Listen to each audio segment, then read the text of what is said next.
that we automatically give consent. Yeah.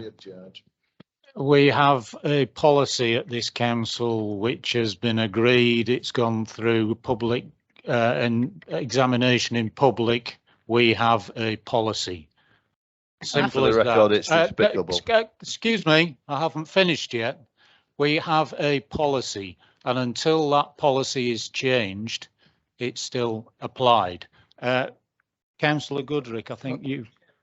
I would like to come back on that because you have No, not at the moment. I was speaking. I replied to you. Right, Councillor Cleary. Thank you, Mr. Chairman. Yeah, there are a couple of things just to come back to what Councillor Andrews says.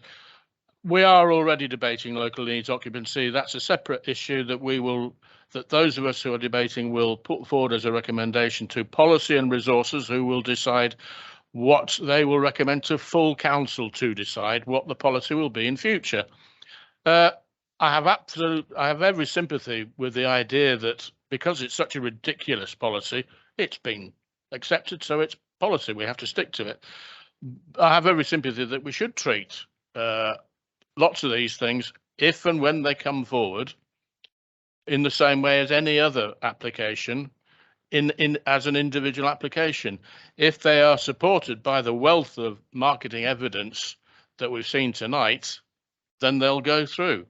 If they aren't, well, who knows? You can't imagine stuff that might come through on the trot, and certainly it would be grossly negligent to decide on the trot that you would deal with something automatically because of something we do today.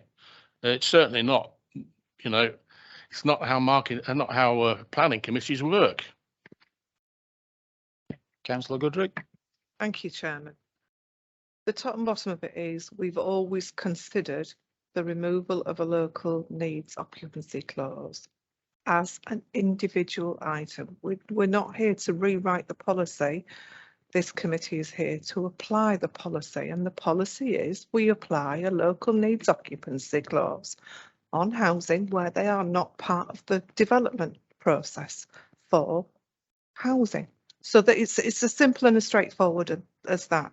Now, given that this was a particular project which was bringing back into use seriously redundant buildings, as I recall, the case was made that it wasn't possible to put a local needs occupancy clause on it or have one of those because it was going to be so expensive. But we rammed it through irrespective of that. And actually, who in their right mind is going to pay over £500,000 for a house with a restriction on it? Because I wouldn't. This was a really big scheme to bring that unit back into operation, and it had some really good historic features. And on that basis, I will support the removal of the occupancy clause. But we need to look local needs occupancy clauses on big properties with really expensive values really don't work because mortgage lenders do not and will never like them. Right, can we make sure that we are discussing this item and not reapplying or taking away the local needs occupancy clause? Councillor Andrews. Yes, Chair. Let's come back then.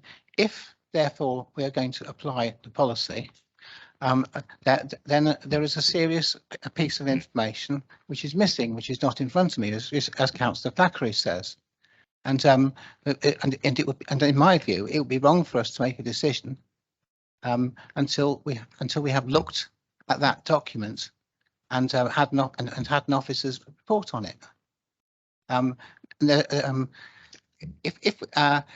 coming back to Councillor Goodrick's point, if you have large properties, there's no way anybody's going to buy them with a local needs occupancy condition. So therefore, what she's actually saying is, whenever there comes before a planning committee a large property, then that will automatically get the local needs occupancy condition lifted. Well, yes, it'll have to come before us. We'll have to discuss it, but that's what will automatically happen. But if it's a small property, a little property, then the reverse will happen. And to my mind, that is a situation which is one of fact, but not of policy, which to my mind is totally unacceptable. So if we're going to stick to the policy, please let's have please let's have all the documents. If we're prepared to let this one go, then let us make sure that we let all the others go. Thank you, Chair. And I incidentally, I move, and I hope somebody will support me, that the matter is deferred so that we can look at the viability report. Do you support them? But that will be my amendment. Right. Okay, councillor Mason. Just to clarify, as far as I understand it, and I remember rightly, I asked for this to be put on for the reasons that Paul is saying, that we should apply our policy accordingly when things are happening. But we didn't force it on. We asked the developer, I believe, if he would put it on. And he actually said yes. So we didn't force it on. And in my opinion, he's actually gone with the request of the planning committee, tried his best, and come back and said, I've tried, can't do it. Can I please sell the house? And I think that's what we're deciding here. I don't think there's anything underhand thing going on here. This is just, thank you for trying. I think is maybe what we should be saying. The policy is clearly not very good. You be quiet. Sorry. Okay, anybody else? Point of order for the tape. I didn't say manure. Right. Point of order for the tip. I said something else before that. Right, just a small point that I want to raise. £250,000 for a 2-bedroom house. Yeah. What sort of world are we living in? Do you know, it crossed my mind that in the job that I retired from as a senior analyst, I would have needed to find 20 times my wage, and I'm not including the deposit, to buy this house. It's crackers. I have to say, though, that in terms of it had the local needs occupancy clause, it does appear that they tried to market it and it's not worked. So it's been moved and seconded for approval of removing the local needs occupancy clause. We will finally go to the vote.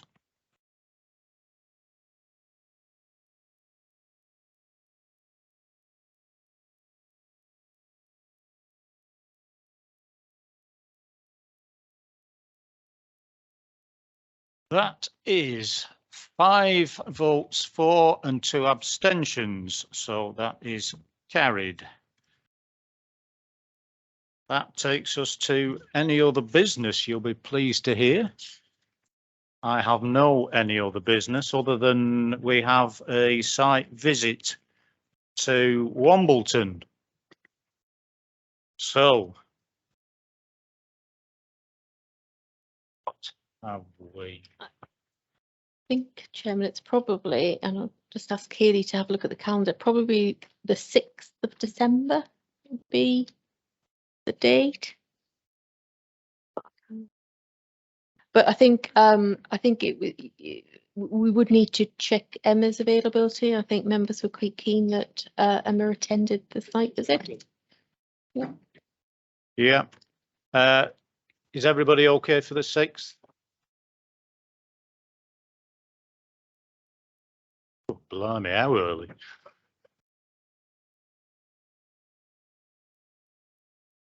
Nine o'clock? I'll be off. I'm going to get there.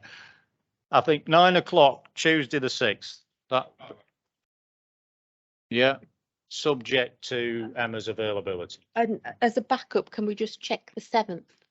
Members' availability on the 7th. That looks like we've got Rydale Cycle Forum on the 7th in the morning. So that's no good. Have we got Monday the 5th, or is Monday's a bad day? No, Emma doesn't work on a Monday. Oh, right. Yeah, she'd better be available Tuesday. Yeah, we'll confirm that when we've seen Emma's availability, but Tuesday the 6th at 0900 in Wombleton. Right. That brings us to the list of applications under delegated powers. I noted that there was only one that had been partially approved and partially refused, so all those had been approved. Does anybody wish to comment on any of those at this exceedingly late time of night? No, taking my hint. In that case, I think we'll close the meeting. Thank you, everybody.